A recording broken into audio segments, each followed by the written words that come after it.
নমস্কার বন্ধুরা, test best রেসিপিতে সবাইকে স্বাগত।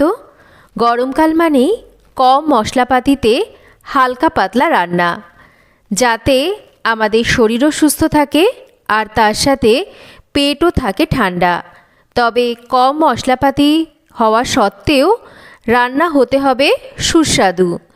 আজকে আমি আপনাদের সাথে সেই রকমই একটা হালকা পাতলা কম মশলাপাতি দিয়ে সম্পূর্ণ নিরামিষ তরকারির রেসিপি শেয়ার করতে চলেছি, যেটা এই গরমের দুপুরে খেতে কিন্তু অমৃত সমান লাগে।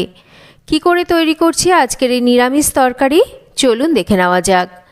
কড়াইতে প্রথমে আমি অল্প করে একটু তেল গরম করে নিয়ে এখানে দেখুন একটু মাঝারি করে বেগুন কেটে নিয়েছি, সামান্য একটু লবণ দিয়ে এবার এই বেগুনটাকে ভেজে নিচ্ছি।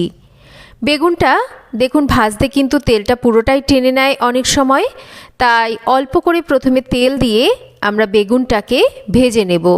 বেশি পরিমাণ তেল দিলে কিন্তু বেগুন অনেকটা পরিমাণ বেগুনের মধ্যে তেল চলে যায়, তাই যতটা সম্ভব কম তেলেই কিন্তু আমি রান্নাটা করছি, আর কম তেলেই বেগুনটাকে ভেজে তুলে নিলাম।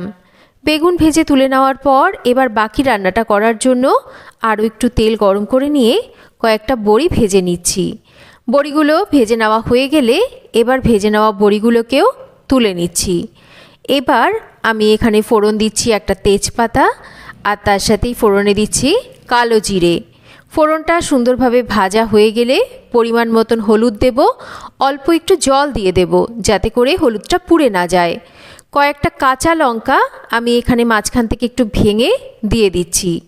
তার সাথেই দিয়ে দেব এখানে 1 চামচ আদা বাটা। খুব ভালো করে এবার এই মশলাটাকে আমি কষিয়ে নেব। মশলাটা বেশ ভালো করে 3-4 মিনিট সময় ধরে কষিয়ে নিয়েছি। দিয়ে দেব এখানে 1 মুঠো পরিমাণ মটরশুঁটি।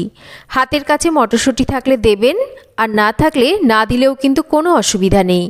দিচ্ছি এখানে একটা টমেটো। ভালো করে একটু মশলার সাথে টমেটো আর মটরশুঁটিটাকেও কষিয়ে নিচ্ছি। টমেটো মটরশুঁটি ভালো করে কষানো হয়ে গেছে।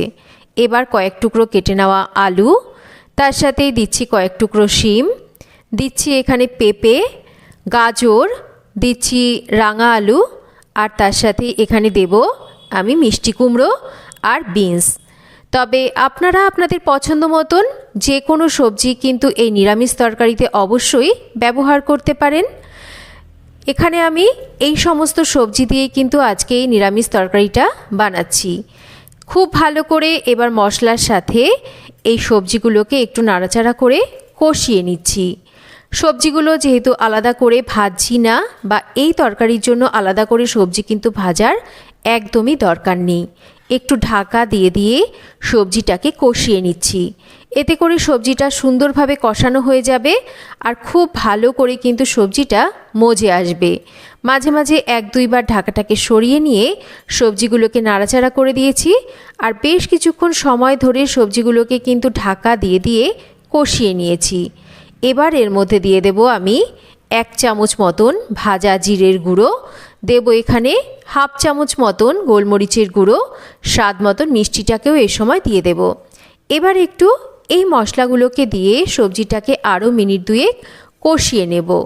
সবজিটা মোটামুটি কষিয়ে নিয়েছি। যেহেতু ভাজা জিরের গুঁড়ো দিয়েছি, তাই খুব বেশিক্ষণ কিন্তু সবজিকে কষাবেন না, তাতে করে ভাজা জিরের গুঁড়োর সুন্দর সুগন্ধটা কিন্তু উড়ে যাবে। মিনিট 2 সবজিগুলোকে ভালো করে একটু কষিয়ে নেওয়ার পর এবার এর মধ্যে দিয়ে দেব পরিমাণ মতন জল। যতটা আপনারা এখানে ঝোল রাখতে পছন্দ করবেন বা সবজি সেদ্ধ করতে যতটা জলের প্রয়োজন, সেটা বুঝে নিয়ে জলটাকে এখানে ব্যবহার করবেন। জলটাকে দিয়ে ভালো করে সমস্ত কিছুকে একটু নাড়াচাড়া করে মিশিয়ে নিচ্ছি। আমি কিন্তু এখানে এখনও পর্যন্ত লবণ দিইনি। এবার আমি এর মধ্যে দিয়ে দেব পরিমাণ মতন লবণ। একই সাথে আমি এখানে ভেজে নেওয়া বেগুন আর বড়িগুলোকেও দিয়ে দিচ্ছি। সমস্ত কিছুকে একটু ভালো করে নাড়াচাড়া করে মিশিয়ে নিতে হবে।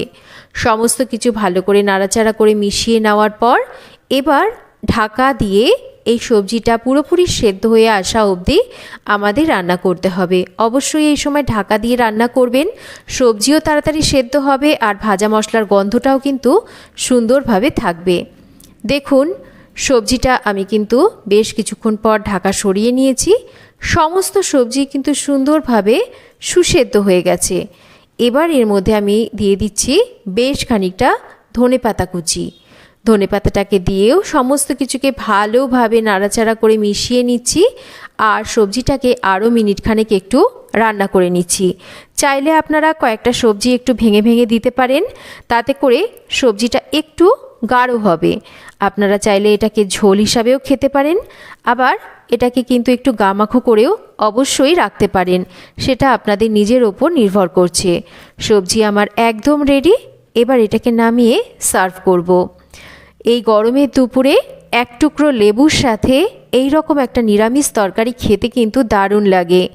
একদম হালকা পাতলা মশলায় এই রকম নিরামিষ তরকারি গরমের দুপুরে খেতে কিন্তু বেশ তৃপ্তিদায়ক হয়।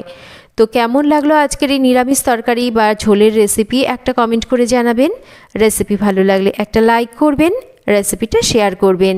আর যদি চ্যানেল সাবস্ক্রাইব করা না থাকে চ্যানেল সাবস্ক্রাইব করবেন। সবাই ভালো থাকবেন, আবার ফিরে আসবেন নতুন